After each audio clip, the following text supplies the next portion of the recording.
ପୁସ୍ତକ ରଚନା ସରିଛି। ମଲାଟରେ କେଉଁ ଛବିଟା ଆଙ୍କା ହବ ଆଜ୍ଞା? କଣ କରିବା ମୁଣ୍ଡ ତ କିଛି ବୁଦ୍ଧି ପଶୁନି।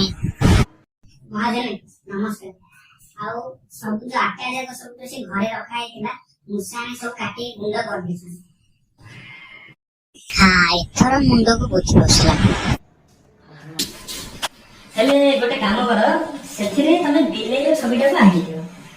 ଠିକ ଅଛି? ଆଉ ସବୁ କାମ ସରିଯାଇଛି? ଆଜ୍ଞା।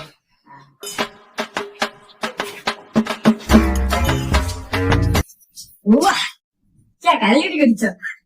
ଏବେ ବିଲେଇ କଣ, ବିଲେଇର 14 ପୁରୁଷରେ କି ପୁସ୍ତକ କାଟି ପାରିବେ? वाह। ସେଟା ବିଲେଇ ନୁହେଁ, ମିଶାର 14 ପୁରୁଷ କାଟି ପାରିବନି।